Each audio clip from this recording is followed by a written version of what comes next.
the goal is really to create that engagement where you don't even necessarily need to be involved. You're creating discussion in the comment section of your post.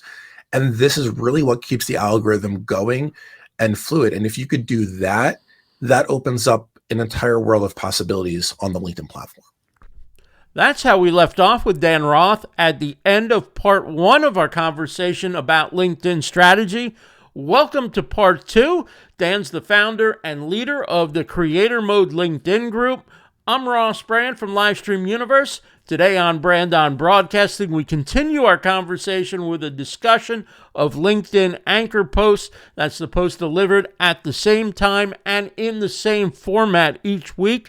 We'll tell you what you might be doing to kill your reach on LinkedIn. Very important. And I start out by asking Dan, what format works best for anchor posts? If you're just starting off, I would recommend doing a text post because the algorithm picks it up the best. If you are someone that is more visible on the site, if you've got a couple thousand followers, then you can change that up and do a picture post. I wouldn't, one of the reasons I created creator mode was to provide visibility to those creators, but until that learning curve is met and we generate a wider net, I sort of would avoid doing those short form video posts at this time, just because it's not the most popular thing on the site.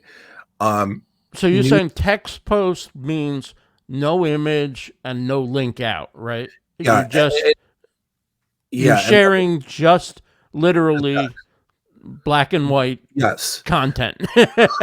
Black and white content. And I want to give two things for your audience, because I know your audience is going to be a little bit more experienced, generally speaking.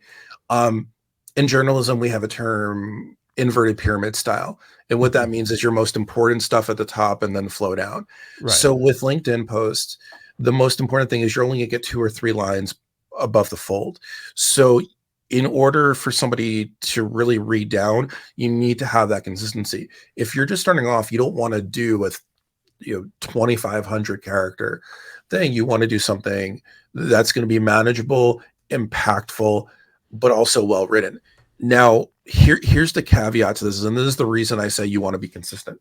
When I was going through my beta testing of my material, one of the things I noticed was if I was doing a text post every week, and then I said, oh, I have a great idea, I'm going to add a video to it, or I'm going to add a picture to it, I may have been generating 100,000 views every week, but the second I changed the format of it, I got like 1,000 views. It's that drastic a difference. So if you're shifting the way that you're presenting your content, even if theoretically the subject matter is the same, the algorithm is picking it up differently, and it's going to kill your reach, which is why I say you do that consistent anchor post, and then you have the continuity or the additional content throughout the rest of the week. And that's when you could really change it up. That's when you could add those videos. And the reason you want to have that content throughout the rest of the week is when somebody engages with that anchor piece, then if you have something that follows it the next day or 2 days, whatever, then they're most likely to see that if they engage with your last piece of content. Exactly. That's like a general social, like you watch a YouTube video on a subject, you can guarantee your feed's going to have 3 or 4 more on that same subject or by that same creator. Same thing with LinkedIn. Whoever you're engaging with, you're going to see the most their posts, right? But I would caution creators when it comes to burnout, simply because of the fact that I'm not even talking about them burning out. When you have an overload of content, it's going to burn readers out, and it's going to burn them out quick. There's no reason to try to do 5 or 6 posts a day, because first of all, it's going to kill it. So let me give everybody sort of a high-level overview of how LinkedIn works. When you create a post, it puts it at the top of the algorithm. So you're starting up here. Most people are going to see it there. Once it's out for a little bit, every time somebody engages with it, it bumps it back up. Every time you respond to that comment within an hour, it keeps it up. But if nobody responds, then it starts dipping down a hill. Now, if you've gone 50,000 views and you're looking at 500 comments, going down that hill is going to have a lot higher level of resistance. So you're going to go slower than you would if you just had, if you had, let's say 500 views.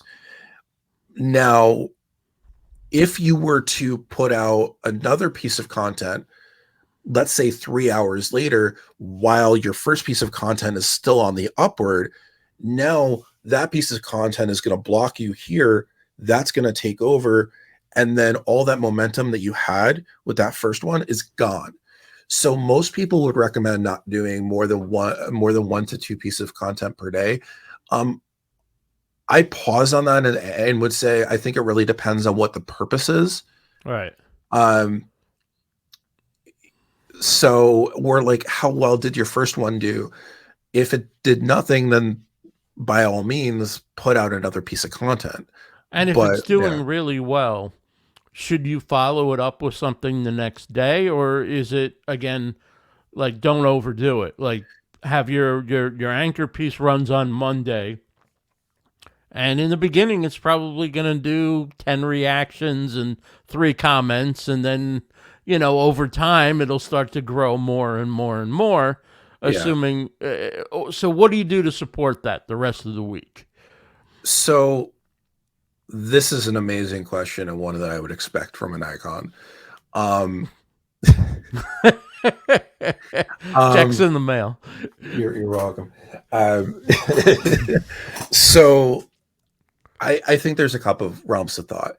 If you do a post back to back that with the same piece of content, with the same sort of content, there's one philosophy that are you just pandering for views and for metrics? If you're truly providing value, and when I say that, if you are able to extrapolate the information you've learned from the comments and from the visibility on that first post, and you're able to provide commentary that wasn't necessarily that there in that first one, instead of sort of just rewording that first post, then I think absolutely you can. But there's also the perspective that if your post does really well, first of all, if you respond to the comments within that first hour, your post may not have a large downturn until a couple of days later. So do you even want to post that next day? Now, what I'm talking about is more along the 50, 100,000 plus level type of posts. When it gets to be like 20, 25,000 and less, you don't have to worry about it as much because those are going to have a lot quicker downturn. But when you have that upward trajectory, that's when you want to sort of breathe, so to speak. But also, that could also be a good time that if you have a post that does 100,000 views and it's generating audience and doesn't stop for a week, that may be the right time to say, hey, I've got a 10,000 subscriber newsletter. Let me take the results of this, put that in there. All 10,000 people get notified. And this is a really good way to show and almost have a cluster of similar content that you can then group and utilize, or even create a portfolio for as you're gearing up to show. The other thing I would do is when we talk about video is, in addition to creating a follow-up post, you could do a live video, or you could record a quick snippet talking about your reaction to how it had done, what your motivation was, and use it as a learning tool for other people. All of this is providing benefit to your audience. And at the end of the day, I may be doing the post for me, but I'm responding for the audience.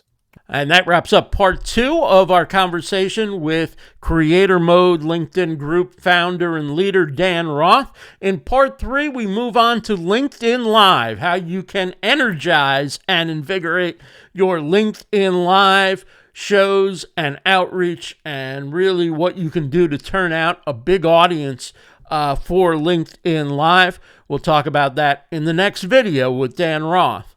For Livestream Universe, I'm Ross Brand.